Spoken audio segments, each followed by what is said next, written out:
Bismillahirrahmanirrahim. Assalamualaikum warahmatullahi wabarakatuh. Innal hamdalillah nahmaduhu wa nasta'inuhu wa nastaghfiruh wa na'udzu billahi min shururi anfusina wa min sayyiati a'malina. Man yahdihillahu fala mudilla lahu wa man yudlil fala hadiya lahu.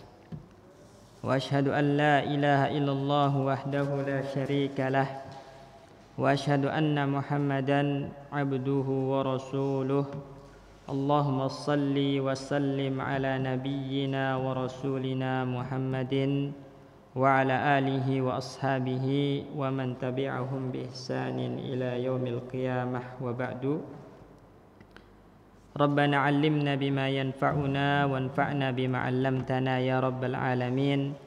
Rabbana zidna ilman warzuqna fahman. Allahumma inna nas'aluka ilman nafi'an wa rizqan tayyiban wa 'amalan mutaqabbala. Rabbi shrah li sadri wa yassir li amri wahlul 'uqdatam min lisani yafqahu qawli. Jamaah kaum muslimin rahimani wa rahimakumullah. Alhamdulillah, dengan izin Allah Subhanahu wa taala, pagi hari ini kita bisa melanjutkan kembali ta'lim atau kajian kita terhadap kitab Al-Hadis Al-Arba'in An-Nawawiyah karya Imam An-Nawawi Abu Zakaria Yahya bin Syaraf rahimahullahu taala rahmatan wasi'ah.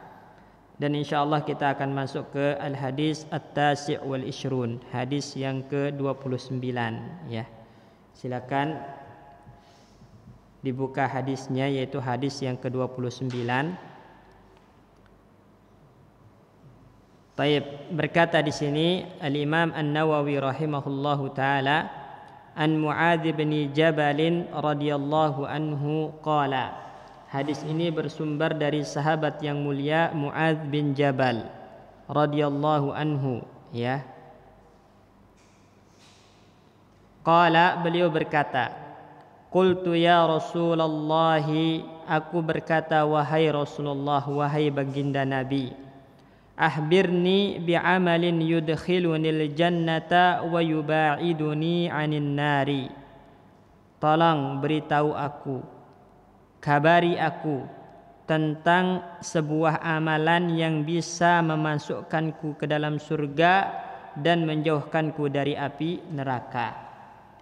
Jadi ini sahabat yang mulia Mu'adz bin Jabal adalah orang yang bersemangat untuk urusan akhiratnya.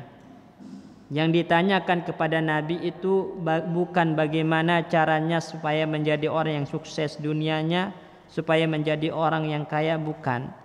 Tapi yang ditanya amalan yang bisa memasukkan ke dalam surga dan menjauhkan dari neraka. Hal yang terhubungkan dengan perkara akhirat ya. Qala, Nabi sallallahu alaihi wasallam berkata, laqad sa'altani an 'azimin. Wahai Mu'adz, kamu telah bertanya kepadaku tentang sesuatu yang besar. Ya. Kenapa Nabi Shallallahu Alaihi Wasallam mengatakan seperti ini? Untuk menunjukkan kalau perkara yang ditanya oleh Mu'adz ini adalah perkara penting, perkara besar, sehingga butuh perhatian, ya, butuh perhatian oleh para sahabat yang ada di sekelilingnya pada saat itu. Meskipun ini perkara yang besar, tapi Nabi mengatakan wa innahu la yasirun ala man yassarahu Allahu alaihi. Tapi itu mudah ya, masuk surga itu mudah bagi orang yang Allah mudahkan. Kemudian Nabi menyebutkan amalan-amalannya, ta'budullaha wa la tusyriku bihi syai'a. Yang pertama, mengikhlaskan ibadah kepada Allah Subhanahu wa taala dan tidak menyekutukan Allah dengan apapun. Tauhid yang pertama. Kemudian wa tuqimus sholata, menegakkan salat, ini yang kedua. Wa tu'tiyaz zakata, kemudian yang ketiga bayar zakat. Wa tasumu ramadhana, kemudian yang keempat puasa Ramadan. wa tahujjul baita, kemudian yang kelima haji ke Baitullah. Tsumma qala, kemudian Nabi sallallahu alaihi wasallam berkata, ala adullukum ala abwabil khairi, maukah aku tunjukkan kepada kalian pintu-pintu kebaikan? As-saumu junnatun, puasa itu adalah tameng yang melindungi seorang hamba. Was-sadaqatu tudfi'ul khati'ata kama yudfi'ul ma'un nara, sedekah itu akan menggugurkan dosa-dosa, memadamkan dosa-dosa sebagaimana air memadamkan api. Wa salatul rajuli min jawfil laili, kemudian salat seseorang di pertengahan malam atau di sepertiga malam terakhir. Kemudian Nabi sallallahu alaihi wasallam membaca firman Allah, tatajafa junubuhum 'anil madaji, orang-orang bertakwa, orang-orang beriman itu lambung mereka jauh dari tempat tidur karena terbangun untuk salat. Sampai ayat ya'malun, ya. La ta'lamu nafsum ma uhfiyat lahum min qurrati a'yunin jazaa'an bima kanu ya'malun. Jadi orang yang salat malam itu enggak tahu apa yang Allah telah siapkan bagi mereka berupa penyejuk pandangan, ya, sebagai balasan atas ibadah mereka di malam hari. Summa qala, kemudian Nabi sallallahu alaihi wasallam bersabda, ala ukhbiruka bi ra'sil amri kullih, maukah aku beritahu kepadamu puncak dari segala urusan, wa amudihi, dan tiangnya, wa zirwati sanamihi, dan ujungnya. Qultu, maka Mu'az mengatakan, bala ya Rasulullah, tentu mau wahai Rasulullah. Maka Nabi sallallahu alaihi wasallam bersabda, ra'sul amri al-islamu, puncak dari segala urusan itu adalah al-Islam, wa amuduhu as-salah, ya, wa amuduhu as-salah, tiangnya adalah salat, wa zirwatu sanamihi al-jihad. Tsumma qala, kemudian Nabi sallallahu alaihi wasallam bersabda, ala ukhbiruka bimalaki dzalika kullih, maukah aku kabari kamu tentang, ya, hal-hal yang dapat mewujudkan semua itu? Bala ya Nabi Allah, tentu wahai baginda Nabi. Fa akhadha bilisanih, maka Nabi sallallahu alaihi wasallam memegang lisannya dan berkata, kuffa alaika hadza, jaga dari dirimu lisan ini. Faqultu ya Nabi Allah, maka aku pun berkata, wahai Nabi Allah, wa inna la mu'akhadzuna bima natakallamu bihi, apakah kami akan disiksa, apakah kami akan diazab sebab ucapan-ucapan yang kami lontarkan dengan lisan kami? Maqala Nabi, maka Nabi sallallahu alaihi wasallam bersabda, sakilatka ummuka ya Mu'adz, celaka dirimu wahai Mu'adz. Wa hal yakubbun nasu fin nari ala wujuhihim au ala manakhirihim illa ashasaidu alsinatihim, bukankah kebanyakan orang itu dilempar ke dalam neraka oleh Allah Subhanahu wa taala kecuali karena sebab lisan lidah mereka. Hadis ini diriwayatkan oleh Imam Tirmizi dan hadis hasan sahih, kata beliau. Baik, jemaah sekalian, perhatikan apa yang dijelaskan oleh Syekh di sini. Disebutkan oleh Syekh Shalih Fauzan hafizahullahu taala, beliau mengatakan, hada hadisun azimun yarsumu fihi an-nabiy sallallahu alaihi wasallam at-tariqa allazi yuwassilu sahibahu ilal jannah wa yubaiduhu anin nar. Jadi hadis yang mulia ini, kata beliau, menggambarkan kepada kita, ya, jalan yang dapat membawa kita kepada surga dan menjauhkan kita dari neraka, ya. Karena ini adalah perkara yang dibutuhkan orang-orang muslim. Artinya setiap muslim pasti ingin masuk surga. Ada enggak di antara kita yang enggak ingin masuk surga? Enggak ada. Semua muslim pasti ingin masuk surga dan jauh dari neraka. Walakin mat-tariq, tapi bagaimana jalannya? Bagaimana jalan yang harus ditempuh supaya bisa masuk surga dan dijauhkan dari neraka. Ini yang ditanyakan oleh sahabat Muaz, ya.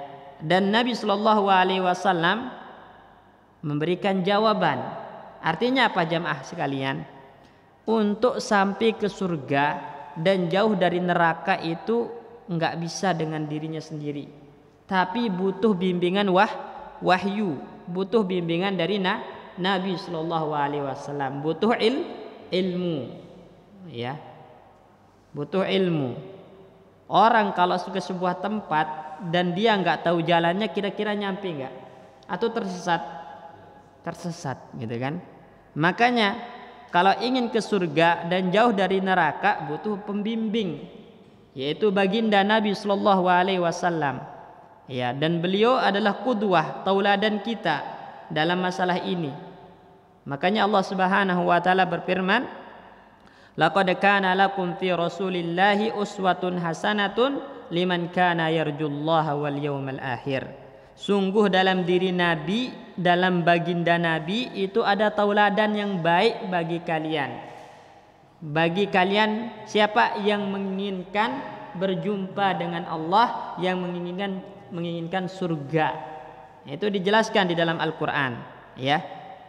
Nah, jadi enggak mungkin seseorang itu bisa sampai ke surga dan dijauhkan dari neraka hanya berdasarkan akal pikirannya, ya, berdasarkan tasawurnya, namun butuh kepada wahyu, butuh kepada bimbingan dari baginda Nabi Sallallahu Alaihi Wasallam.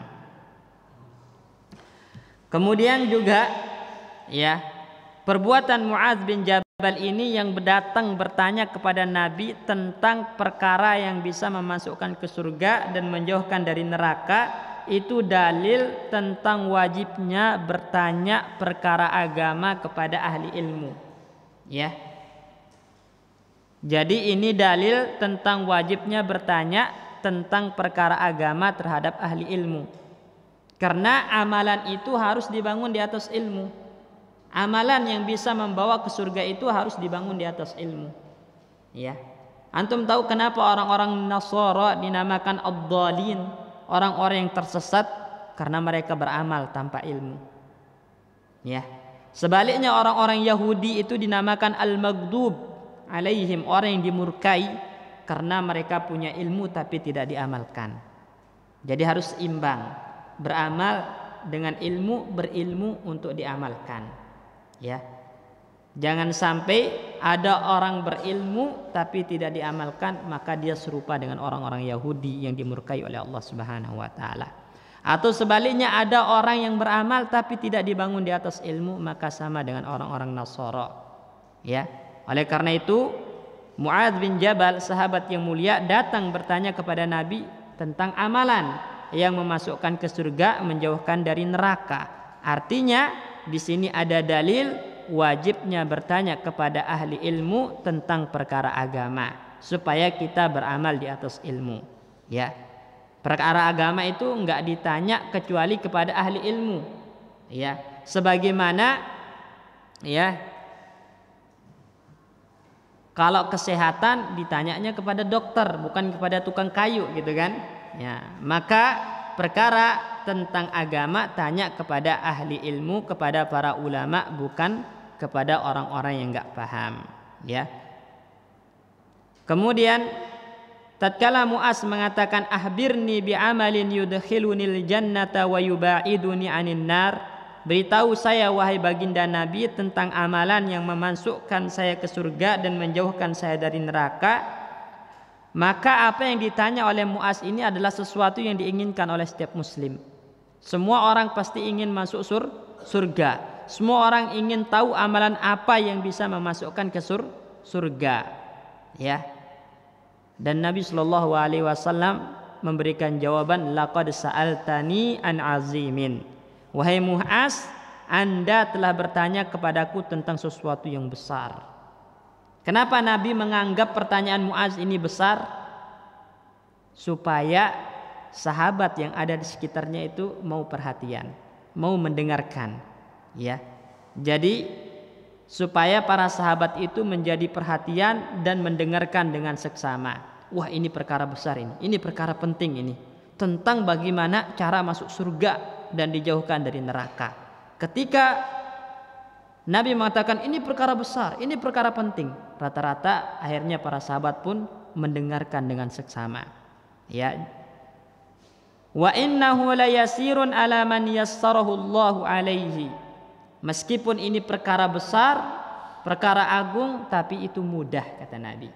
Masuk surga itu mudah bagi orang yang Allah mudahkan. Tapi catatannya mudah bagi orang yang Allah mudahkan. Ya, maksudnya bagaimana? Kalau kita renungi jemaah sekalian, ya, agama yang Allah Subhanahu wa taala syariatkan atau syariat yang Allah Subhanahu wa taala ajarkan, perintahkan dalam agama kita ini semuanya mudah. Semuanya mudah. Enggak ada yang sulit, ya.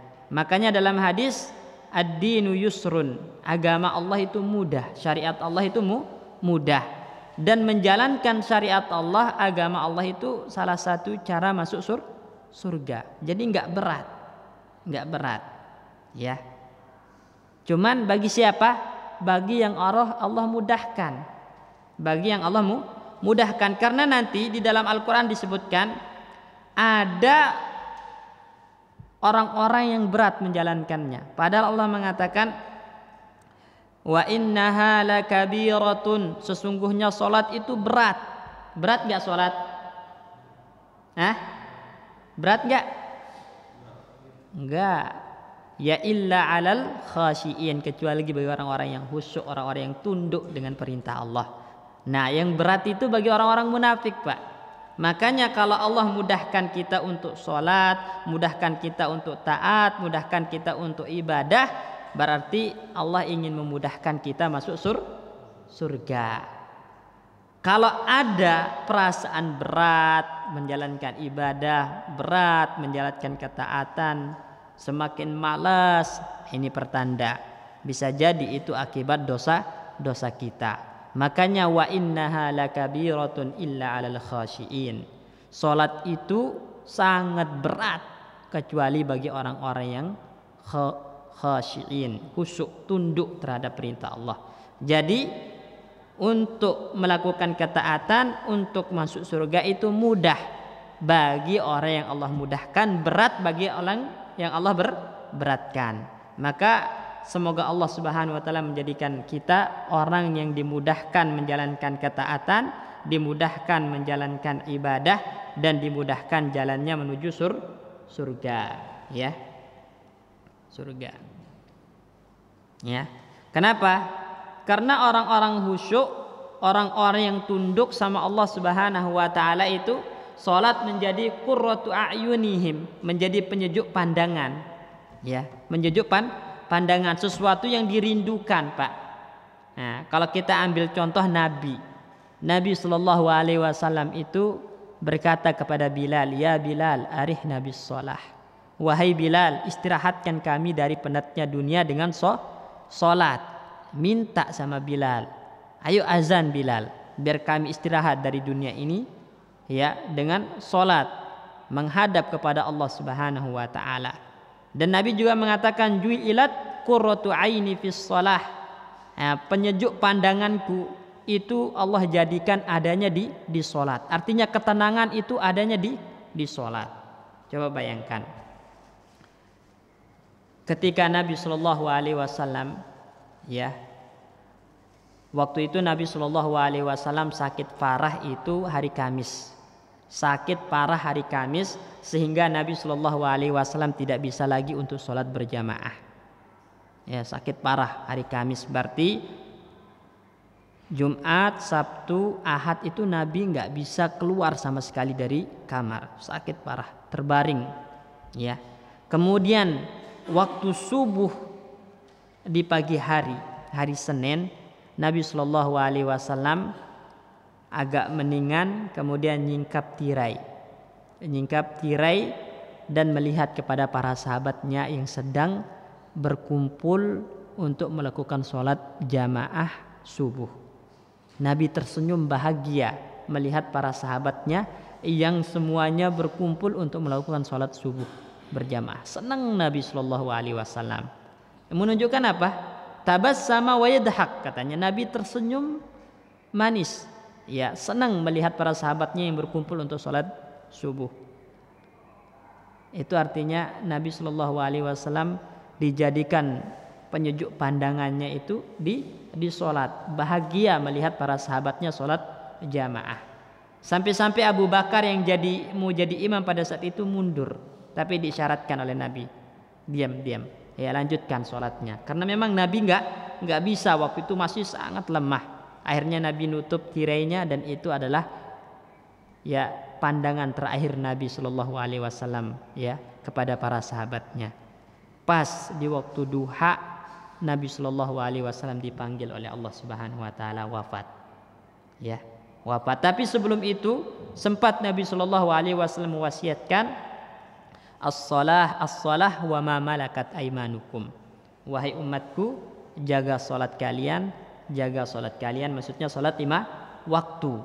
Wa ma malakat aimanukum, dan berbuat baiklah kepada budak atau hamba sahaya kalian. Karena kenapa Nabi Shallallahu Alaihi Wasallam memberikan wasiat kepada para sahabat tentang budak ini? Karena budak itu adalah mazannatut do'ab, ya, maksudnya menjadi muara atau orang-orang yang lemah, orang-orang yang biasanya diabaikan haknya. Karena budak itu ibarat harta benda yang bisa dijual, bisa diwariskan, bisa dihadiahkan, ya. Nah, kayak binatang. Nah, itu enggak diinginkan oleh Islam. Memperlakukan manusia seperti binatang itu enggak diinginkan. Makanya Nabi Shallallahu Alaihi Wasallam mewasiatkan berbuat baik kepada hamba sahaya kalian, berbuat baik kepada budak kalian. Itu wasiat terakhir baginda Nabi Shallallahu Alaihi Wasallam. Ya, jadi sholat ini adalah qurratul a'yun, ya, penyejuk pandangan orang-orang beriman, sehingga sangat mudah untuk dilakukan bagi orang-orang beriman. Kalau kita mengaku beriman kemudian berat melakukan sholat, nah, bisa jadi ada yang bermasalah dengan iman kita. Tahu kenapa? Karena ciri-ciri orang munafik itu berat untuk melakukan sholat. Disebutkan di dalam Al-Quran, wa idza qamu ila shalah qamu kusala. Mereka orang-orang munafik kalau melakukan sholat mereka malas-malasan, berat. Bahkan la yadhkurunallaha illa qalila. Kalau sholat itu enggak berzikir kepada Allah kecuali sedikit. Artinya sholatnya cepat, kayak ayam matuk gitu. Ini kayak ayam matuk, ya.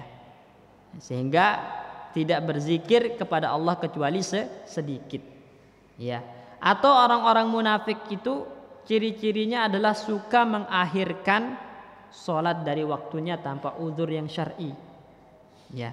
Ini sholat udah masuk waktunya, kemudian ntar dulu sampai keluar waktunya, ya, tanpa uzur yang syar'i, tanpa alasan yang syar'i. Dan itu diancam oleh Allah, wailun lil musallin, celaka bagi orang-orang yang sholat. Siapa itu? Alladzina hum an sholatihim sahun, yaitu orang-orang yang lalai dari sholatnya. Maksudnya apa? Mengakhirkan sholatnya dari waktu yang semestinya tanpa uzur yang syar'i, dan itu dosa besar. Itu dosa besar, ya.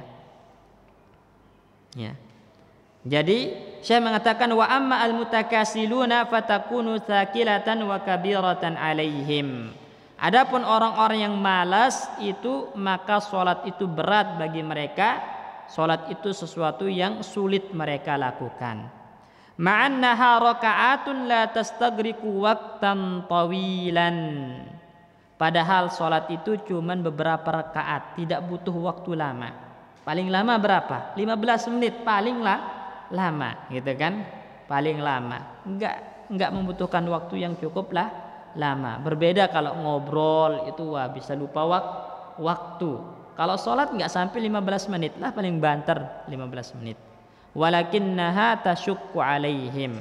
Akan tetapi sholat itu menjadi berat bagi mereka karena tadi ada penyakit di dalam hati. Ya, oleh karena itu para ulama mengatakan al-qalbu tabi'atun lil himmah. Hati itu mengikuti obsesi. Ya. Barang siapa yang obsesinya dunia, maka sholatnya pengen cepat-cepat. Ini mau dagang nih, mau jualan nih, cepat-cepat. Ada meeting nih, ada ketemu klien nih. Jadi sholatnya cepat-cepat karena obsesinya dunia. Tapi kalau orang obsesinya akhirat, maka nggak pingin berhenti dari sholat, nggak pingin keluar dari sholat. Ya. Misalnya ada ya di dalam hadis ketika Aisyah radhiyallahu anha ditanya tentang bagaimana sholat Nabi, beliau menjawab, jangan tanya tentang bagaimana panjangnya sholat Nabi, jangan tanya bagaimana panjangnya ruku Nabi, jangan tanya bagaimana panjangnya sujud Nabi. Artinya sholat lama Nabi Shallallahu Alaihi Wasallam, karena disitulah ketenangan hatinya, disitulah kebahagiaannya. Ya. Ya. Juga ada ya seorang tabi'in, ya waktu itu jadi penguasa Mekah, ya. Beliau itu kalau sholat ya di Ka'bah itu masya Allah khusyuk, sampai burung itu bertanggar. Artinya burung itu nempel, ya, bertanggar di bahunya. Dia seakan-akan dianggap patung oleh burung karena khusyuknya panjang lama, yang enggak bergerak sama sekali, ya khusyuk. Nah, begitulah sholat orang-orang yang hatinya itu menginginkan akhirat, ya. Jadi al-qulub tabi'atun lil himmah, hati itu mengikuti obsesi. Kalau obsesi kita dunia, maka kita pingin buru-buru cepat berhenti sholatnya. Tapi kalau obsesi kita akhirat, ya ingin bermunajat, ingin berkomunikasi dengan Allah Subhanahu wa taala, ingin dekat dengan Allah, maka ingin lama-lama di dalam sholat. Karena aqrabu ma yakunu bainal abdi wa baina rabbih wa huwa sajid, kata Nabi. Tempat terdekat seorang hamba dengan Rabbnya itu adalah ketika dia sujud. Jadi pengen lama sujudnya, pengen lama rukuknya, karena di situ sedang berkomunikasi, sedang bermunajat kepada Allah Subhanahu wa taala. Ya. Wa kadzalika sairut taat. Ya. Begitupun semua jenis ketaatan itu akan mudah bagi orang-orang yang Allah Subhanahu wa taala mudahkan, yang ada iman di dalam hatinya, dan sulit bagi orang-orang yang Allah persulit, yaitu orang-orang yang imannya lemah atau tidak ada iman di dalam hatinya. Makanya fa infaqul mali masalan, kata Syekh, berimpak, bersedekah misalnya, yas'ubu ala man laisa indahu imanun, sulit bagi orang-orang yang tidak punya iman. Ya, sulit bagi orang-orang yang tidak punya iman, atau sulit bagi orang-orang yang imannya lemah. Oleh karena itu Ibnu Taimiyah mengatakan bersedekah itu butuh keberanian. Bersedekah itu butuh keberanian. Seperti halnya orang yang ingin terjun ke medan perang berjihad. Kira-kira orang penakut berani enggak ke medan perang bawa senjata? Enggak. Gitu kan? Begitupun orang-orang yang takut-takutan bersedekah enggak akan berani mengeluarkan sepeser pun. Makanya sedekah itu butuh keberanian, seperti keberanian yang orang yang ingin berjihad.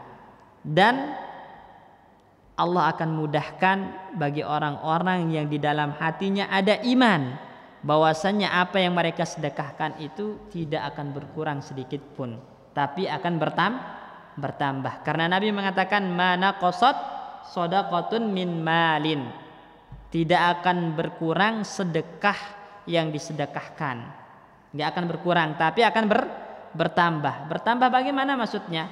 Bertambah berkah. Bertambah berkah, ya. Karena itu termasuk tijaratun lan tabur, perniagaan yang tidak pernah rugi dengan Allah Subhanahu wa taala. Antum kalau mau berjual beli, mau berniaga dengan Allah Subhanahu wa taala, enggak akan pernah ada yang namanya rugi. Ya, antum sedekah 5.000 dilipat gandakan oleh Allah Subhanahu wa taala ya menjadi 70 kali lipat, gitu kan? Enggak di dunia, di akhirat, gitu kan? Harta Anda di dunia akan semakin berkah, semakin bermanfaat, semakin berkecukupan, insya Allah di akhirat pun kita akan menuai pahalanya. Jadi yas'ubu ala man laisa indahu imanun, sulit bagi orang yang tidak punya iman. Lakinna ahlal khairi wal imani yashulu alaihim dzalik, akan tetapi orang yang beriman akan mudah bagi mereka untuk berinfak. Fayunfikunahu ala mahabbatihi ta'atan lillahi subhanahu wa ta'ala. Mereka akan berinfak karena sebagai bentuk kecintaan mereka terhadap ketaatan kepada Allah Subhanahu wa taala. Wa kadzalika haluhum fi sairil a'mal. Nah, begitu pula keadaan dan kondisi mereka dalam semua amalan-amalan ketaatan. Orang beriman itu Allah mudahkan untuk melakukan ketaatan. Ya, tapi orang yang imannya lemah itu Allah persulit. Ya, makanya Nabi mengatakan i'malu kullun muyassarun lima khuliqalahu. Beramallah antum karena sesungguhnya setiap orang akan dimudahkan untuk apa yang dia diciptakan. Kalau kita diciptakan menjadi ahlul jannah, penduduk surga, maka Allah mudahkan kita untuk beramal dengan amalan penduduk surga. Artinya jamaah sekalian, ketika kita dimudahkan untuk bersedekah, dimudahkan untuk sholat berjamaah, dimudahkan untuk puasa, dimudahkan untuk bayar zakat, itu pertanda Allah memudahkan kita untuk menjadi ahli jannah. Ya. Namun apabila ada orang, ya, dia sulit untuk sholat, sulit untuk puasa, sulit untuk sedekah, sulit untuk zakat dan yang semicalnya, maka dimudahkan untuk melakukan amalan ahli nar. Sebaliknya dia mudah bermaksiat. Ya. Nah, jadi i'malu, tetap beramalan karena apa? Karena setiap orang itu muyassarun lima khuliqalahu, akan dimudahkan untuk apa diciptakan. Jadi penduduk surgakah atau penduduk nerakakah? Ya. Selanjutnya setelah itu baru Nabi Shallallahu Alaihi Wasallam menyebutkan amalan-amalan penting, ya, yang bisa memasukkan ke surga. Yang pertama itu adalah tauhid, yaitu sabda Nabi, ta'budullaha wa la tusyriku bihi syai'a. Beribadalah engkau kepada Allah dan jangan sekutukan Allah dengan apapun. Ini penting jamaah sekalian. Jadi amalan pertama yang bisa membuat seseorang masuk surga dan dijauhkan dari neraka adalah tauhid. Ya, apa yang dimaksud dengan tauhid di sini? Tauhid uluhiyah, yaitu mengesahkan Allah Subhanahu wa taala dalam ibadah dan tidak menyekutukannya dengan apapun. Ya. Ini. Jadi mengesahkan Allah Subhanahu wa taala dalam ibadah dan tidak menyekutukannya dengan apapun. Inilah yang menjadi dakwahnya para nabi. Intisari dari seluruh dakwah para nabi itu adalah menyeru kepada hal ini, yaitu mengesahkan ibadah untuk Allah semata dan tidak menyekutukan Allah dalam ibadah dengan apapun. Ya. Dan Allah berfirman, wa'budullaha wa la tusyriku bihi syai'a. Beribadahlah kalian hanya kepada Allah, jangan sekutukan Allah dengan apapun. Karena ibadah itu tidak dianggap ibadah dan tidak sah, tidak akan diterima oleh Allah Subhanahu wa taala kecuali bila dibarengi dengan keikhlasan. Ya, jadi ini catatan penting jamaah sekalian. Ibadah itu tidak dinamakan ibadah, tidak akan diterima, tidak sah kecuali bila dibarengi dengan tauhid, dengan keikhlasan. Ya. Sebagaimana sholat itu tidak dinamakan sholat kecuali dibarengi dengan toharoh. Antum kentut kemudian sholat, sah enggak sholatnya? Sah enggak? Enggak sah, gitu kan? Antum sholat tapi sholatnya bukan untuk Allah, riya supaya dipuji, oleh orang lain, sah nggak sholatnya? Tidak sah.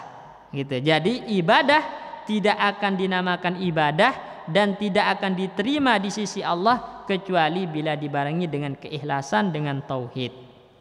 Ya, apabila ibadah itu kemasukan kesyirikan, maka batal. Ya, kemudian tidak bermanfaat. Allah tidak menerimanya. Ya, orang-orang musyrik tidak diterima amalannya oleh Allah Subhanahu wa taala. Dan setiap amalan yang dicampur dengan kesyirikan, maka Allah tidak akan pernah menerimanya. Ya. Tapi Allah jadikan apa? Faja'alnahu haba'an manthura. Kata Allah, kami jadikan amalannya itu ibarat debu yang berterbangan, gak ada artinya. Sia-sia. Ya. Oleh karena itu penting, ya. Penting ini untuk digarisbawahi bahwasannya ibadah itu tidak akan diterima, tidak sah kecuali bila didasari kepada tauhid uluhiyah.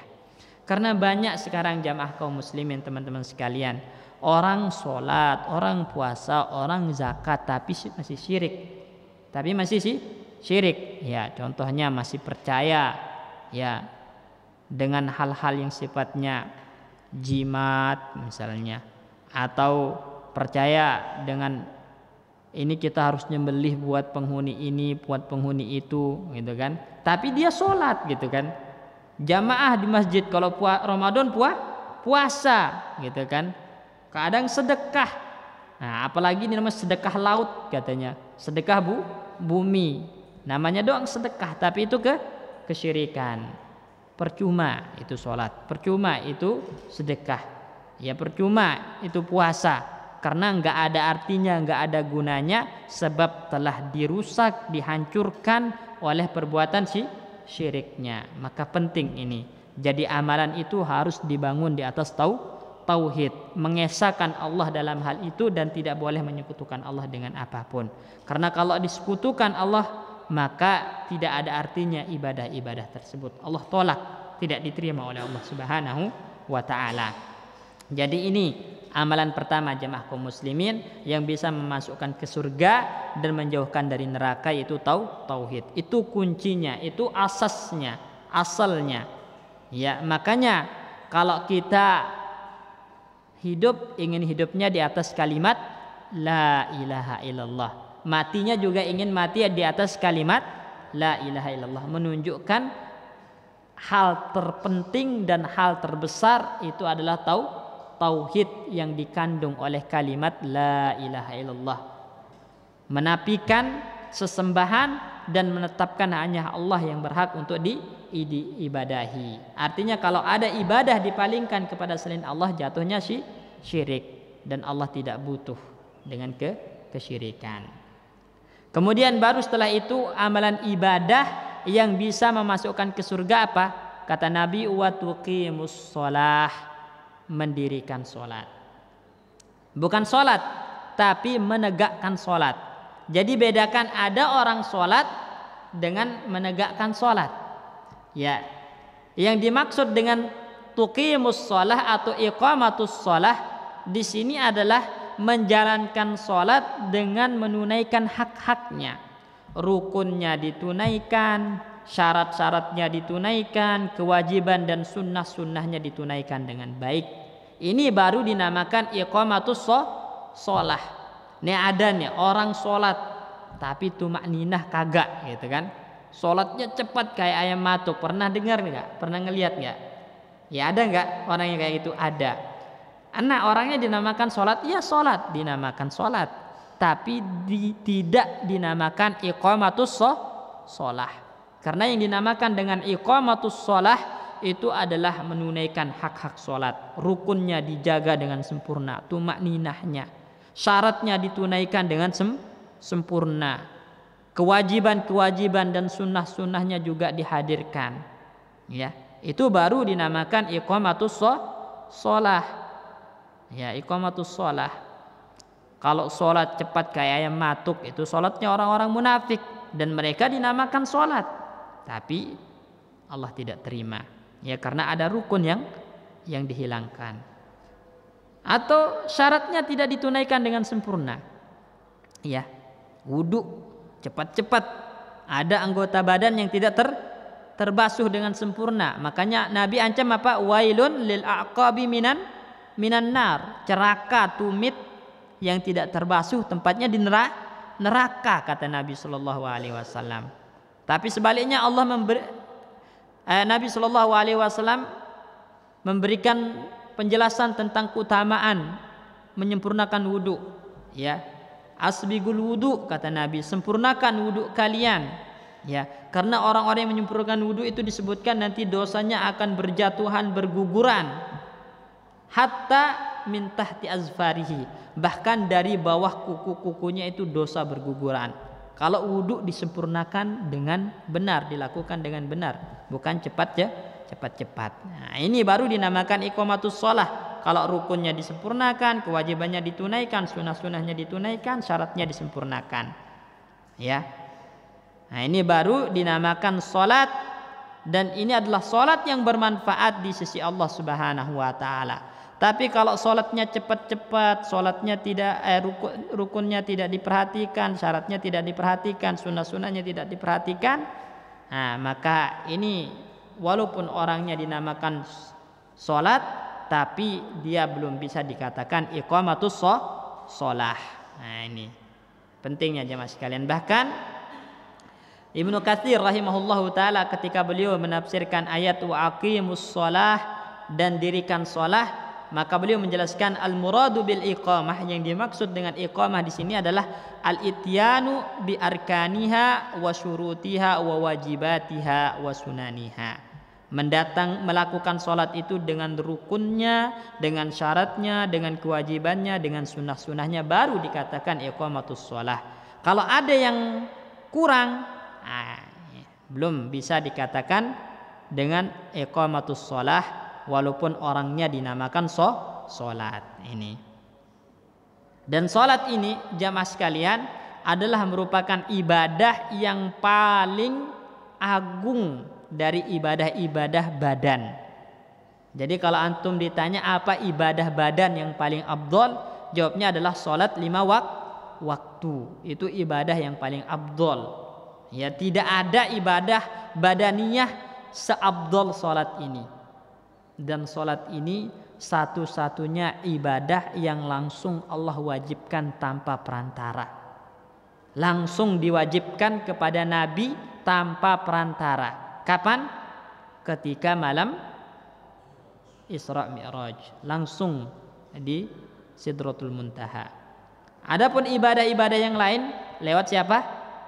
Jibril, perantara Jibril. Hanya salat yang langsung diperintahkan kepada Nabi tanpa perantara. Ya.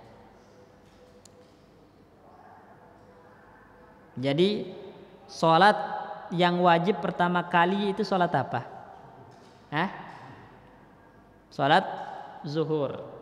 Karena subuh waktu itu Nabi Shallallahu Alaihi Wasallam belum tahu tata cara salat. Malam Lailatul Isra Mi'raj, subuhnya salat belum wajib karena belum diajarkan kaifiyahnya, tata caranya, baru ada perintahnya.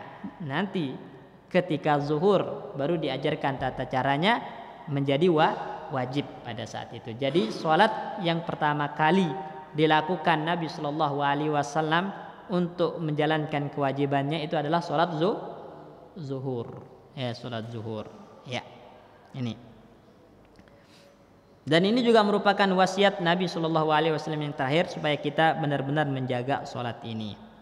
Kemudian ibadah yang selanjutnya yang bisa memasukkan ke surga Allah Subhanahu wa taala, kata Nabi, wa tu'tiz zakata, bayar zakat. Bayar zakat. Nah, bayar zakat ini bagi orang-orang yang telah sampai nisab hartanya dan telah sampai 1 haul, 1 tahun dengan hitungan bulan Hijriyah. Hitungannya bulan Hijriyah ya. Jadi semua hal-hal yang terkait dengan hukum Islam itu dihitungnya pakai bulan Hijriyah. Zakat pakai bulan Hijriyah, 1 haulnya. Ya.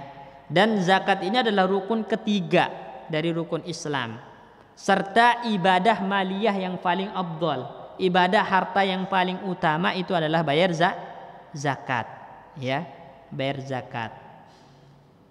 Nah, di dalam Al-Quran bahkan di dalam hadis seringkali ya digandengkan antara sholat dan zakat ini. Ya. Kenapa? Karena salah satu alasannya sholat adalah ibadah badaniyah yang paling afdol, sedangkan zakat adalah ibadah harta yang paling afdol, paling afdol. Ya.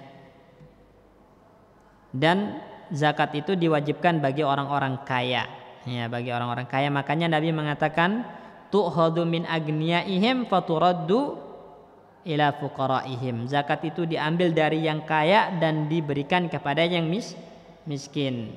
Ya, tujuannya apa? Hudh min amwalihim shadaqatan tutahhiruhum wa tuzakkihim biha, kata Allah. Ambil dari harta orang kaya itu zakat, tutahhiruhum, yang dapat membersihkan mereka, menggugurkan dosa-dosa mereka, dan menambah berkah harta mereka. Nah, jadi dengan bayar zakat itu harta semakin berkah, ya. Tapi sebaliknya, kalau enggak mau bayar zakat, Pak, ya, enggak mau bayar zakat, pelit misalnya, maka Allah Subhanahu wa taala ancam.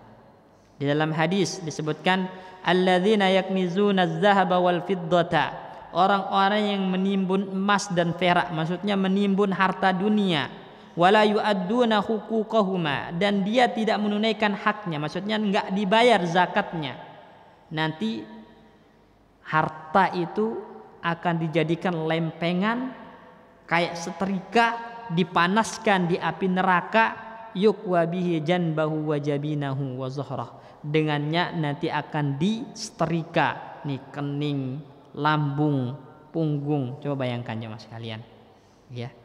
Jadi harta yang kita kumpulkan, kemudian kita nggak bayar zakatnya, dijadikan lempengan setrika oleh Allah, dipanaskan di mana? Di api neraka, ya. Di api neraka, bayangkan dipanaskannya di api neraka, kemudian itu dipakai untuk nyetrika kening, lambung, punggung. Waliyadzubillah. Bahkan dalam hadis yang lain disebutkan nanti harta itu ia akan berubah bentuk menjadi ular, menjadi ular yang akan melilit pemiliknya kemudian menerkamnya. Remuk tulang itu dililit ular yang besar. Waliyadzubillah. Jadi bahaya, ya, bahaya tidak menunaikan kewajiban zakat. Ancamannya keras. Kenapa? Karena sifat manusia itu pelit, kikir, gitu kan? Ya. Oleh karena itu zaman dulu itu enggak diminta, antum bayar zakat, enggak, langsung. Kata Allah, hudh, ambil harta mereka. Yang kaya langsung diambil hartanya. Oh, kamu udah wajib zakat. Langsung diambil, ya. Baru nanti diserahkan kepada fakir miskin. Karena harta, ya apa namanya itu, negara itu kalau zaman dulu, ya, negara itu, baitul mal kaum muslimin itu, ya, sumbernya dari mana? 3. Pertama apa? Zakat, gitu kan? Ya. Kedua jizyah. Nah, ketiga itu ghanimah. Ya, harta rampasan perang. Itu sumber dari baitul mal kaum muslimin. Ya, itu. Dan itu diserahkan untuk kemaslahatan kaum muslimin, tentunya dibelanjakan untuk kemaslahatan kaum muslimin. Kemudian baru setelahnya itu ibadah yang bisa memasukkan surga dan menjauhkan dari neraka selanjutnya, kata Nabi, adalah watasumu ramadhana, puasa Ramadan.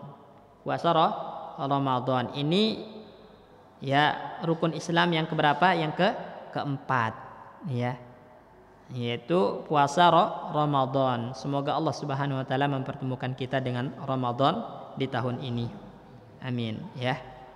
Karena kalau kita perhatikan jamaah sekalian, ya, para ulama, para salaf itu mereka 6 bulan sebelum Ramadan tiba itu udah berdoa supaya diberikan kesempatan untuk berjumpa dengan bulan Ramadan, bulan yang penuh berkah ini, bulan yang penuh ampunan, ya, bulan yang penuh ampunan. 6 bulan setelah Ramadan mereka berdoa supaya amal ibadah mereka di Ramadan diterima. Coba bayangkan, jadi 1 tahun full itu semua berhubungan dengan Ramadan. 6 bulan sebelum Ramadan berdoa, ya Allah berikan kesempatan saya untuk berjumpa dengan bulan Ramadan, bulan yang agung, bulan yang penuh berkah, bulan yang dikenal dengan apa? Bulan Al-Qur'an, bulan ampunan, ya. Setelah Ramadan usai 6 bulan berdoa supaya amal ibadah diterima di bulan Ramadan, ya. Jadi berjumpa dengan Ramadan itu adalah sebuah kemuliaan, sebuah rezeki, sebuah keutamaan. Jadi kita memohon kepada Allah Subhanahu wa taala agar mempertemukan kita dengan bulan Ramadan. Ya. Nah, kalau Ramadan udah tiba, rugi orang-orang yang tidak menjadikan bulan Ramadan sebagai momen untuk meraih ampunan dari Allah Subhanahu wa taala. Makanya di antara doa yang diaminkan oleh Nabi sallallahu alaihi wasallam itu waktu itu adalah ketika Nabi sallallahu alaihi wasallam naik mimbar, kemudian Nabi mengatakan amin 3 kali. Ya, amin, amin, amin. Para sahabat bertanya, wahai Rasulullah, kok antum mengatakan amin? Ada apa wahai Rasulullah? Nabi menjawab, tadi Jibril datang dan berdoa. Apa doanya? Yang pertama, wailun, ya, atau ragima anfu. Disebutkan ragima anfun, celaka, binasa wahai Muhammad, ya, ya. Man zukirta indahu wa lam yusalli alaik. Orang yang namamu disebut di sisinya tapi dia enggak berselawat kepadamu. Qul amin, katakan amin. Maka Nabi mengatakan amin.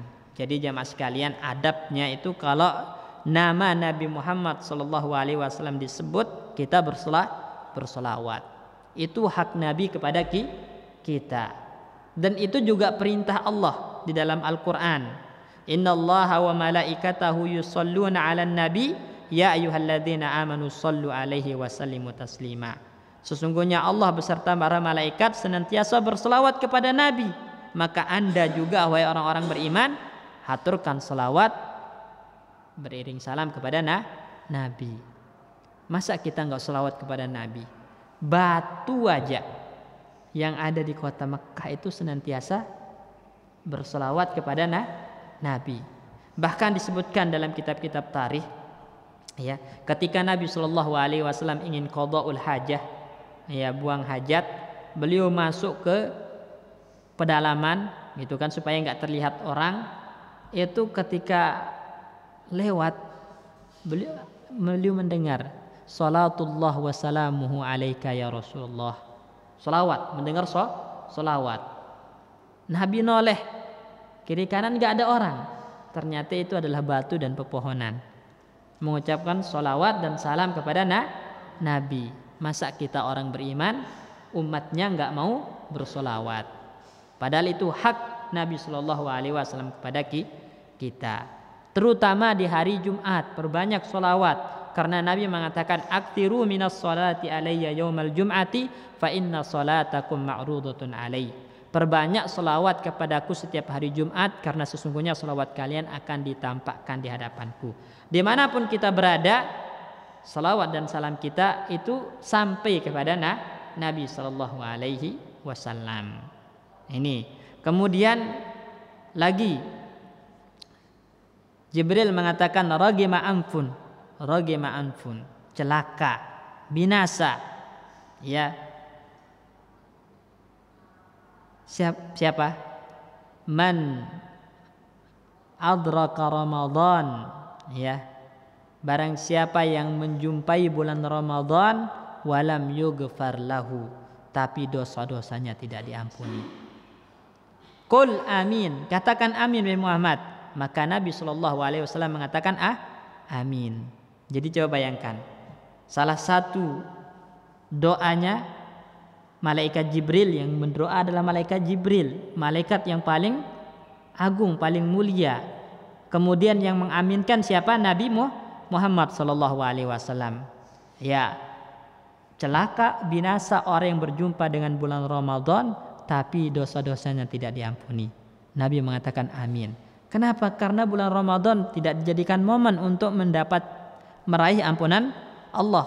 Ya, malah digunakan untuk bermaksiat. Ya, kedurhakaan, didoakan kebinasaan oleh malaikat Jibril. Wal iyadu billah. Jadi kalau Ramadan udah tiba, maka jadikan momen Ramadan itu sebagai momen untuk mendapatkan ampunan Allah Subhanahu wa taala, karena tadi puasa Ramadan itu adalah salah satu amalan yang bisa memasukkan ke surga dan menjauhkan ke neraka.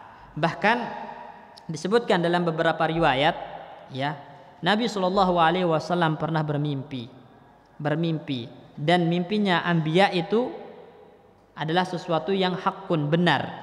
Mimpinya para nabi adalah sesuatu yang hakun, benar. Nabi bermimpi dibawa oleh dua orang, ya, kemudian diperlihatkan kepadanya ada orang yang disiksa, ya, ada orang yang disiksa, mulutnya dirobek sampai berdarah-darah dalam keadaan terbalik, ya. Jadi kakinya di atas, kepalanya di bawah, mulutnya dirobek berdarah-darah. Kemudian Nabi bertanya, manhum, siapa mereka ini? Dijawab, mereka adalah orang-orang yang di siang hari bulan Ramadan tidak berpuasa. Mereka adalah orang-orang yang di siang hari bulan Ramadan tidak berpuasa.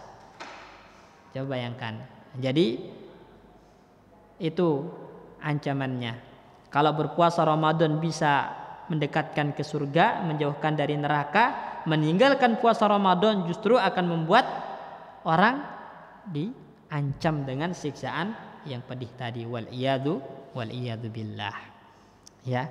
Kemudian ibadah selanjutnya kata Nabi Shallallahu Alaihi Wasallam yang bisa memasukkan ke surga dan menjauhkan dari neraka adalah watahujjul baita, berhaji. Ya, berhaji, dan ini rukun yang kelima dari rukun Islam, berhaji. Ya. Tapi haji itu wajib bagi siapa? Bagi yang mampu. Karena Allah mengatakan walillahi 'alan nasi hijjul bait man istata'a ilaihi sabila. Ya, Allah punya hak yang Allah wajibkan kepada manusia untuk melakukan haji ke Baitullah, tapi bagi siapa? Man istata'a ilaihi sabila, bagi orang yang mampu. Ya, apa yang dimaksud dengan istata'a ilaihi sabila di sini? As-sabil kata para ulama itu adalah az-zat war-rahilah. Sebagaimana juga dalam riwayat Tirmidzi, as-sabil az-zat war-rahilah. Punya bekal, ada kendaraan. Ya, kalau zaman sekarang berarti punya biaya gitu. Biaya untuk melakukan haji. Adapun kendaraan maka insya Allah itu udah dicangkup dengan biaya. Pesawat kalau sekarang kan, kalau zaman dulu orang punya bekal tapi nggak punya kendaraan gitu. Orang dulu kan kendaraan zaman dulu itu unta, kemudian keldai. Kalau sekarang nggak punya pesawat tapi punya biayanya gitu. Biayanya. Jadi yang dimaksud dengan istata'a ilaihi sabila itu punya biaya untuk melakukan haji. Ya, punya biaya untuk melakukan haji. Artinya kewajiban haji itu ya adalah sesuatu yang dibebankan kepada seluruh umat muslim, tapi yang wajib menunaikannya adalah yang memiliki kemampuan, memiliki biaya untuk melakukannya, ya. Dan kewajiban haji itu sekali seumur hidup gitu loh. Nah, haji itu yang wajib adalah sekali seumur hidup. Kalau udah haji kemudian yang keduanya jadi sunnah. Haji yang sifatnya sunnah. Ya, haji nafilah kedua, ketiga, keempat dan seterusnya itu sunnah. Yang wajib itu adalah haji yang pertama. Ya, begitupun umroh sama. Kewajiban umroh itu satu kali seumur hidup. Maka umroh yang kedua, ketiga, keempat dan seterusnya itu jatuhnya adalah umroh yang sunnah. Ya. Dan kata Nabi Shallallahu Alaihi Wasallam, al-hajjul mabrur laisa lahu jazaa illal jannah. Haji yang mabrur itu tidak ada balasannya kecuali surga. Cuman haji yang mabrur itu gimana? Itu masalahnya. Haji mabrur diambil kata bir. Yang kemarin kita jelaskan, albir itu apa? Sesuatu yang sesuatu yang menjurus kepada hal-hal yang sifatnya ketaatan, kebaikan, menjadi lebih baik, ya. Artinya kalau ada orang sebelum hajinya, misalnya dia sholatnya kurang gitu kan, ya, tapi setelah haji, masya Allah rajin sholatnya, berarti hajinya mabrur. Ada orang sebelum hajinya suka ngomong kotor, kasar, suka cela orang, setelah haji kalem gitu kan, jaga lisan, mulutnya dijaga, maka hajinya mabrur itu. Tapi kalau ada orang haji dan setelah haji nggak ada perubahan sama sekali, sama aja, ya, sebelum haji suka gibah, suka adu domba orang, suka berkata kotor, setelah haji pun sama, maka ini ciri-ciri haji yang tidak mabrur. Nah ini. Nah, haji yang mabrur, haji yang menjadikan orangnya semakin baik, semakin taat kepada Allah, itu baru dinamakan haji mabrur yang balasannya adalah surga. Ini.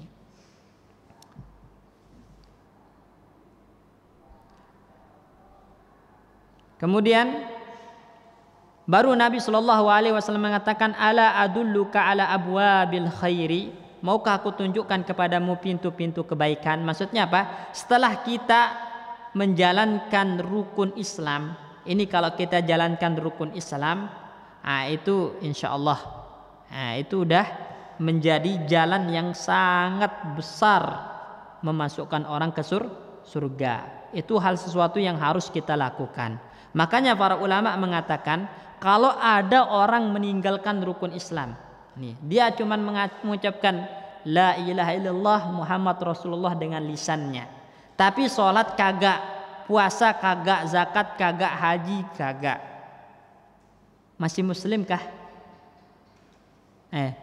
Jamaah sekalian, ada orang mengucapkan la ilaha illallah Muhammad Rasulullah dengan lisannya, tapi rukun Islam ditinggalkan yang lainnya, sholat kagak pernah, puasa kagak pernah, zakat kagak, haji juga kagak, masih muslim enggak?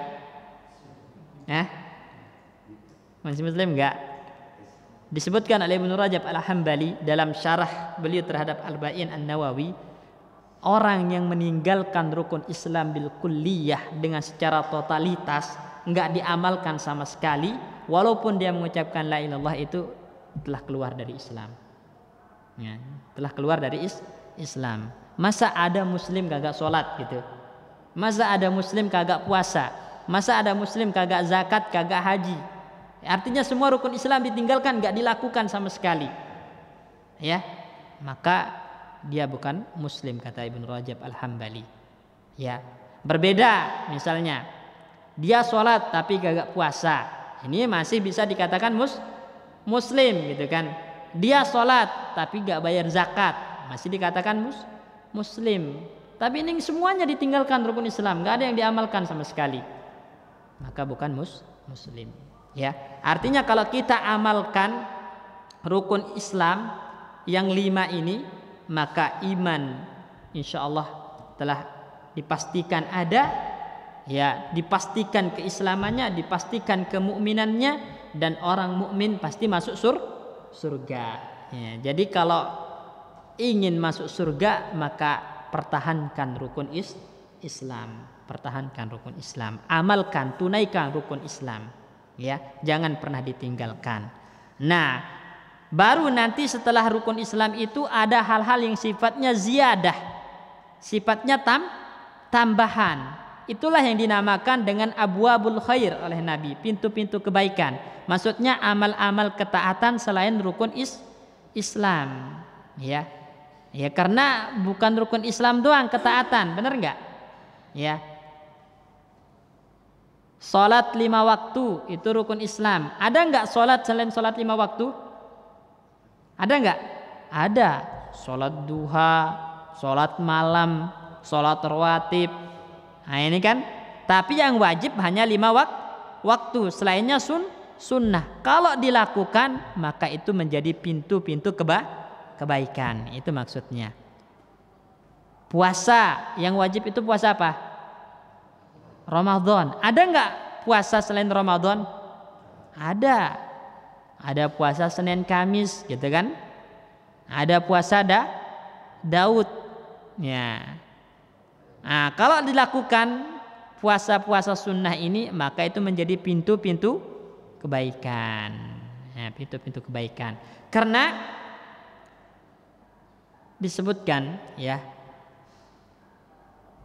orang mukmin itu ada yang sabiqun bil khairat, orang yang berlomba-lomba melakukan kebaikan. Jadi semua kebaikan dilakukan, mau sunnah mau wajib. Ada yang muktasidun, ada yang hanya melakukan perkara yang wajib saja. Ya, ada yang melakukan perkara wajib saja. Yang melakukan perkara wajib, insyaallah ya surga kalau dilakukan lillahi ta'ala, tidak dicampur dengan unsur kesyirikan.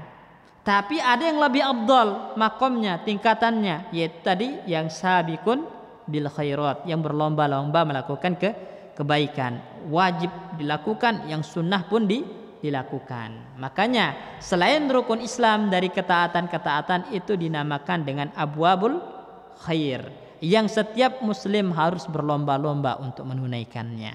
Ya. Kemudian baru Nabi Shallallahu Alaihi Wasallam menyebutkan as-saumu junnatun, puasa itu adalah tameng. Nah ini mencangkup puasa wajib, maksudnya puasa Ramadan itu nggak boleh ditinggalkan, dan juga mencangkup puasa sunnah. Jadi semakin orang berpuasa, maka semakin ada tameng yang melindunginya dari siksa neraka. Ya, jadi kalau ingin dilindungi, punya tameng, punya baju besi yang melindungi, maka banyak-banyak puasa. Baik itu puasa wajib maupun puasa sunnah. Ya, puasa 6 hari bulan Syawal pasca Ramadan, puasa Senin Kamis gitu kan. Puasa ya 3 hari di setiap bulannya atau dikenal dengan ayyamul bid gitu kan. Nah, atau puasa pada tanggal 10 puasa pada tanggal 10 bulan Zulhijjah ya. Wa asyri Zulhijjah, itu puasa 10 hari Zulhijjah, itu puasa hari Arafah, puasa hari Asyura ya. Nah, itu banyak. Tapi puncak dari puasa sunnah itu apa? Puasanya Nabi Daud. Yaitu puncak dari puasa sunnah, yaitu puasanya Nabi Daud. Puasa sehari tidak sehari, puasa sehari tidak sehari, puasa seling. Nah, itu puncaknya. Ya, kalau antum udah puasa sunnah Nabi Daud, maka nggak perlu Senin Kemis gitu. Karena itu udah puncaknya dari puasa sunnah, puasa Nabi Daud ya. Kemudian baru yang termasuk dari amalan yang sifatnya nafilah tapi bisa memasukkan ke surga adalah sedekah. Nah, sedekah yang dimaksud dengan sedekah di sini selain zakat. Kalau zakat itu wajib. Ini sedekah infak yang sifatnya nafilah. Yang sifatnya nafilah itu bisa memasukkan surga, menjauhkan dari neraka. Karena Nabi mengatakan as-shadaqatu tudfi'ul khati'ah kama yudfi'ul ma'u an-nara. Sedekah itu bisa menggugurkan, memadamkan dosa sebagaimana air memadamkan api. Makanya ya disebutkan dalam hadis, ya pernah antum dengarkan, ya seorang yang Allah Subhanahu wa taala ampuni, berikan rahmatnya, padahal dia adalah wanita penzina, pelacur, ngasih minum seekor anjing. Jadi sedekahnya ke apa? Ke anjing, kasih minum seekor anjing.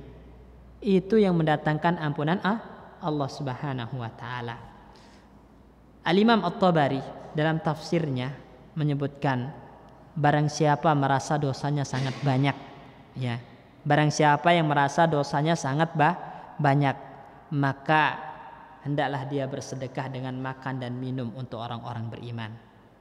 Ya, hendaklah dia memberi makan atau minum orang-orang beriman. Bila wanita penzina, pelacur, Allah ampuni gara-gara ngasih minum seekor anjing, maka bagaimana dengan orang yang memberi makan dan minum orang-orang beriman? orang-orang yang bertauhid, insyaallah. Ya. Sedekah itu simpel jamaah sekalian. Antum beli air 1 kardus, taruh di masjid atau taruh di tempat-tempat umum supaya diminum, dijadikan minum bagi orang-orang yang membutuhkan, itu udah sedekah gitu kan. Masya Allah, pahalanya luar biasa. Makanya disebutkan keutamaan memberi makan dan minum itu seperti hal tadi, ya. Jadi sedekah itu bukan hanya tentang uang gitu kan, bukan. Banyak cara untuk bersedekah. Beli air 1 kardus, taruh di masjid. Nah, yang minum pasti orang-orang sholat, orang-orang soleh, orang-orang beriman, orang-orang yang ibadah sama Allah Subhanahu wa taala. Coba bayangkan pahalanya luar biasa, ya.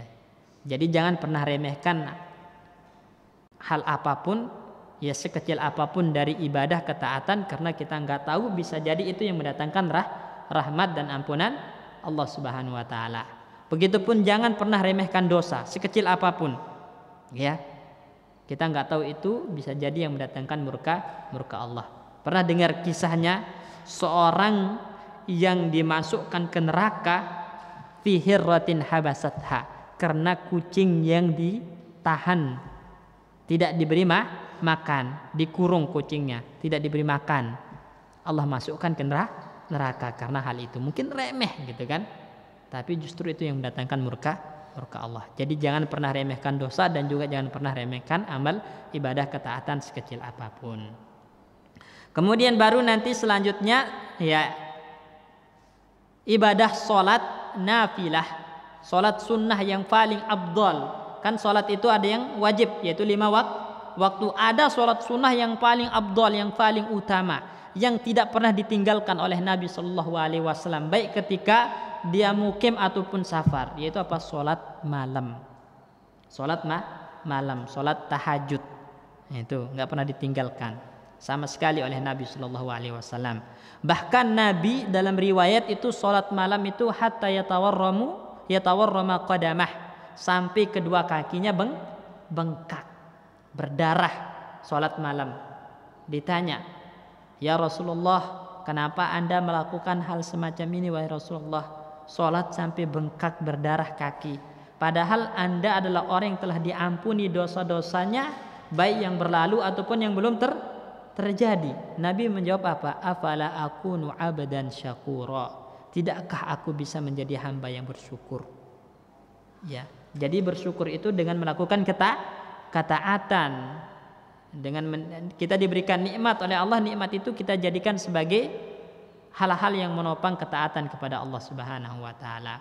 Jadi Nabi itu enggak pernah meninggalkan sholat malam. Itu ibadah nafilah yang paling afdal dari ibadah sholat. Ya, makanya disebutkan tatajafa junubuhum anil madaji. Ya, orang-orang beriman itu lambung-lambung mereka jauh dari tempat tidur di malam hari.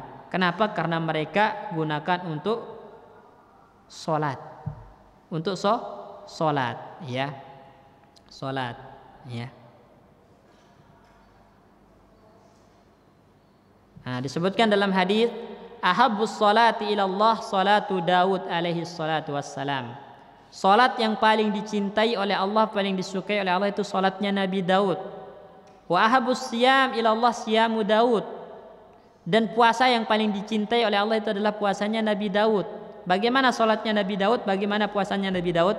Kana yanamu nisfal lail wa yaqumu thulutsah. Nabi Daud itu tidur, ya, nisful lail, setengah malam. Jadi tidur di awal waktu, bangun di pertengahan malam. Kemudian digunakan sepertiganya untuk sholat.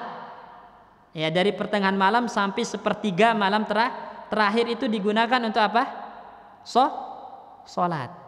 Wa yanamu sudusah. Kemudian 1/6 terakhirnya itu digunakan untuk tidur. Ya, tanpa kebablasan sholat, ya. Digunakan 1/6 terakhirnya. Jadi gambarannya gini jamaah kaum muslimin. Kita tidur di awal waktu, kemudian kalau udah pertengahan malam bangun, sholat sampai sepertiga malam terakhir, terkumpul di situ. Ya, waktu terkumpul di situ dua keutamaan, yaitu sholat di pertengahan malam dan sholat di sepertiga malam terakhir ketika Allah Subhanahu wa taala turun ke langit dunia. Karena dalam hadis, yanzilu rabbuna ila sama'id dunya, Rabb kita Allah turun ke langit dunia kapan? Di sepertiga malam terakhir, dan mengatakan hal min sa'ilin fa'utiyah, ada yang minta saya kasih. Jadi tempat mustajab, waktu mustajab untuk berdoa itu adalah sepertiga malam terakhir. Hal min mustaghfirin fa'aghfiruh, ada yang mohon ampun, aku ampuni. Makanya disebutkan ciri-ciri orang beriman itu apa? Wabil asharihum yastaghfirun, di waktu sahur itu mereka banyak-banyak istighfar, karena disitulah ya turunnya ampunan Allah Subhanahu wa taala. Ya, ini. Nah, jadi intinya ini adalah ibadah-ibadah yang dapat membawa ke surga dan menghindarkan kita dari neraka.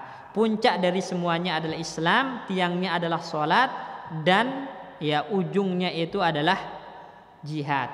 Ya, jadi zirwatus sanamih, ya tali kekangnya itu adalah jihad, karena jihad nanti akan meninggikan Islam. Jihad itu akan meninggikan Islam, dan jihad di sini ada dua cara jamaah sekalian.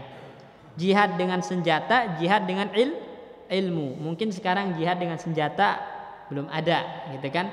Tapi masih ada jihad dengan ilmu, karena kita lihat banyak orang-orang yang berusaha untuk merusak Islam, ya, untuk merusak Islam, merubah ajaran Islam, terutama orang-orang liberal, orang-orang orientalis ini ingin merusak Islam, ya.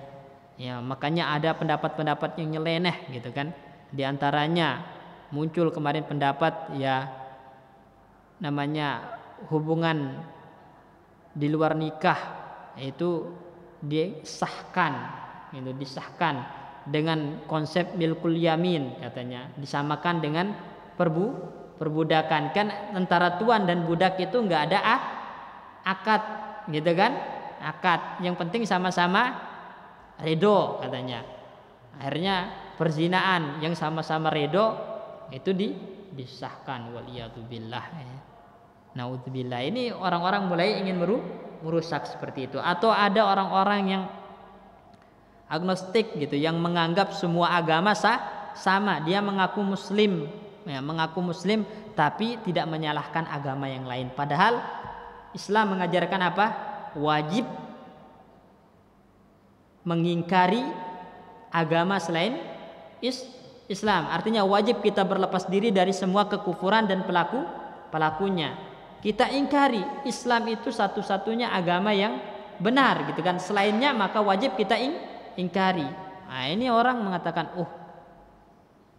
jangan bilang Islam doang yang paling benar, gitu kan? Semuanya juga ingin menuju Tuhan, tapi caranya yang berbeda. Waliyadzubillah. Ini lagi rame hal-hal yang semacam ini. Nah, itu usaha-usaha untuk merusak Islam. Nah, itu kita jihad lawan mereka dengan ilmu. Ya, dengan ilmu. Maka jihad itu ada dua macam, dengan senjata, dengan ilmu. Sekarang itu adalah dengan ilmu, dan itu afdal jihad. Dan teman-teman sekalian, jamaah sekalian, kalau kita nggak bisa berjihad dengan ilmu, kita harus bantu orang yang bisa berjihad dengan ilmu. Makanya kita harus dukung para ulama. Ya, ketika ada ulama yang diserang, yang dikriminalisasi, kita nggak boleh diam. Kita boleh diam, harus kita tunjukkan dukungan kepada para ulama, karena mereka adalah orang yang berjihad untuk menjaga Islam dengan ilmu mereka. Kalau kita nggak mampu, setidaknya kita punya andil mendukung mereka untuk terus berjuang membela Islam dengan ilmu mereka. Ya. Kemudian setelah itu Nabi Shallallahu Alaihi Wasallam menjelaskan kepada kita, ya, hal yang bisa menjadi hal atau faktor terbesar yang membuat orang masuk neraka itu adalah tidak menjaga lisan. Ini, ya. Jadi sumber dari banyaknya maksiat, banyaknya dosa itu adalah lisan, jemaah sekalian. Ya, orang itu kalau nggak jaga lisan, hati nggak dijaga. Kalau hati udah nggak dijaga, sholat akan ditinggalkan, gitu kan?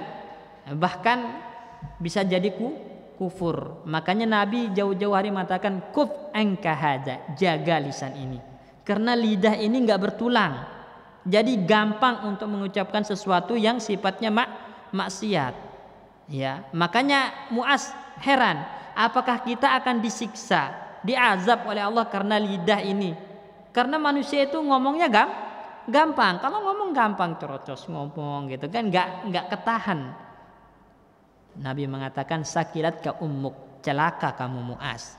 Bukankah orang-orang itu banyak dijebloskan ke neraka oleh Allah itu karena buah dari lisan mereka, karena tidak bisa menjaga lisan. Jadi lisan ini harus dijaga jemaah sekalian.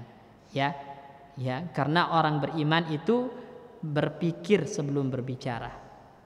Ya, berpikir sebelum berbicara. Apakah yang saya ucapkan ini bermanfaat atau tidak?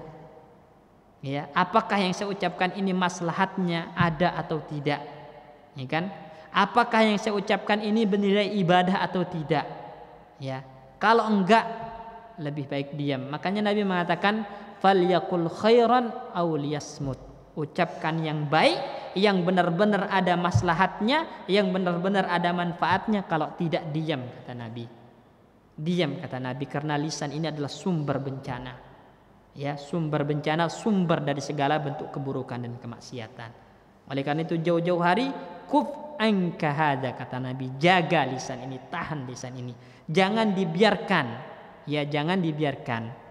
Ya, taliqul lisan, lisan yang tidak terjaga, lisan yang tidak terikat, yang bebas, itu akan menjadi sumber kelalaian hati, kata Imam Ghazali. Jadi banyaknya hati lalai, banyaknya hati kufur, banyaknya anggota tubuh maksiat, itu biasanya sumbernya adalah taliqul lisan, lisan yang tidak dijaga. Ya, waliyadzubillah. Nah, mungkin ini yang bisa saya sampaikan ya terkait dengan hadis yang ke-29 ini, yaitu amalan-amalan yang bisa memasukkan ke surga dan menjauhkan dari neraka. Ya, akhirnya kita tutup dengan doa kafaratul majlis. Assalamualaikum warahmatullahi wabarakatuh.